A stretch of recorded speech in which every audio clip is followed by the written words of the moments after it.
experienced many odd and unexplainable events in my life, but this event has been on my mind for a few years now, and I finally decided to tell it. And pray I'm not the only one who's experienced something like this. So let's start from the beginning. I graduated from high school in 2019 and was promoted to supervisor for a kitchen in a nursing home down the street. Since I oversaw dinner, I didn't start work until about 3:30 p.m. and would get home around 10 p.m. So for the first half of the day, I would be completely home alone, and I enjoyed that time. Solitude was always nice, especially when you're as introverted as I am. Normally I would sleep in until about noon, but this time I decided to relax on the couch in our main living room and watch Kitchen Nightmares. I remembered nodding off and falling into a light sleep, so any small noise would wake me up. The first few times I cracked my eyes open, it would just be from the cats jumping on me. So when I felt the cushion by my feet dip a bit, I figured it was my cat Peach. After a moment, I opened my eyes and realized my younger sister was sitting at the end of the couch, her back to me. I was half asleep, so I really didn't think much of it. I figured she'd just stayed home from school sick. I just asked her if she could move her head so I could see the TV, but she ignored me. Still facing the TV screen, annoyed, I asked her why she was home. Once again, she remained silent, coming to the conclusion that she was just being rude. Again, I closed my eyes and fell back asleep. After about another hour, I got up and started to get ready for work, and noticed my sister wasn't in the room or in the house. Concerned, I called her. After trying to call her a few times and getting nothing, I called my mother. She picked up, and I asked her if my sister told her where she was going. My mother, confused, asked me what I was talking about. She dropped my sister off at school before going to work. My sister had been at school this whole time. In shock, I hung up and kept this to myself, convinced that I was losing my mind, that it was all in my head.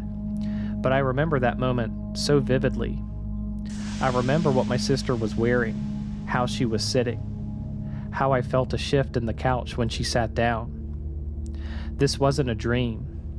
This was real. It had to be.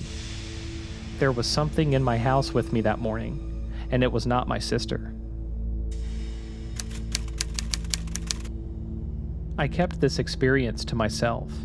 As a kid, I had what my parents called a very active imagination, always seeing things, hearing things, and being easily spooked. So I think it got to the point where I just convinced myself this whole experience didn't happen, and that there was some rational explanation. It actually took me a few years to tell my sister about this. Once again, mostly out of fear of being perceived as crazy, and I didn't want to spook my sister. But something she said to me changed that real fast. This takes place in September of 2022. My sister and I were waiting in line for a ride at a local amusement park.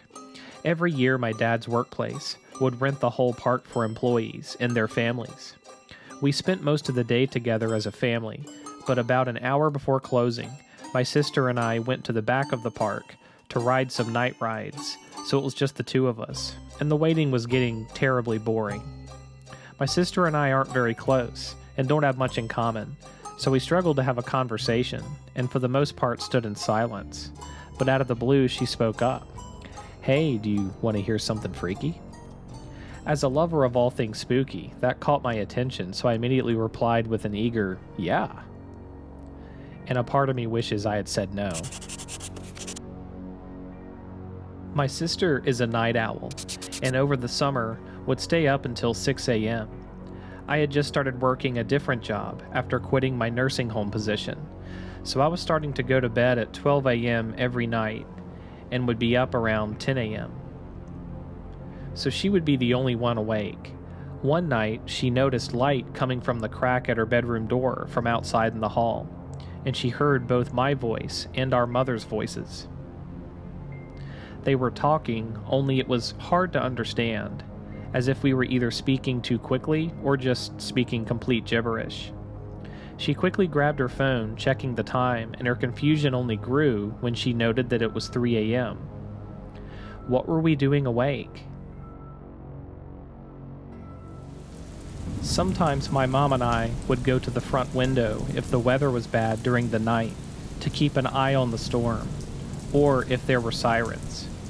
We both have a bad habit of being very nosy, so she figured that's what was going on.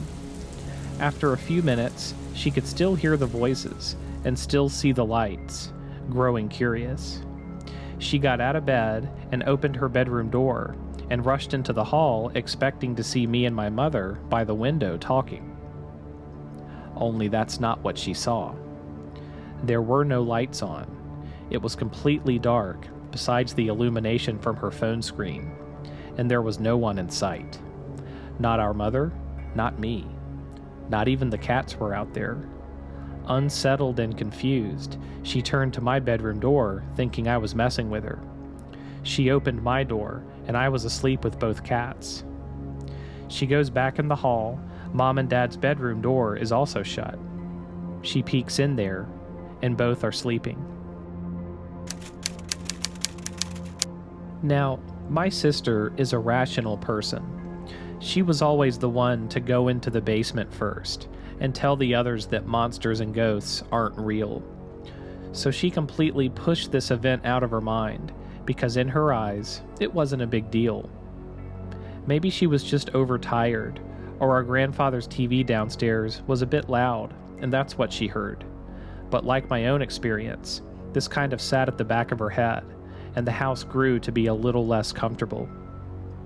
She mentioned how after that, she felt like there was always someone watching, as if they were tucked in a corner, just observing her. She wasn't scared out of her mind, just a bit confused. When she told me that, a pit in my stomach opened up, and I had chills. I laughed at first because, come on, we were in public, and I didn't want to flip out. So we went on the ride, and for the remaining time the park was open, we pushed the conversation on the back burner. On our way to meet up with our parents, we started talking about it again, and I finally told her about what happened to me, how I saw her at home that day, spoke to her, and could remember what she wore. That was the first time I saw her get scared. I wasn't home, she kept saying. Well, what do you think it was then? I would ask her. We still don't know.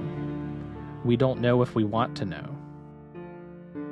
The only thing we are sure of is there is something in our house.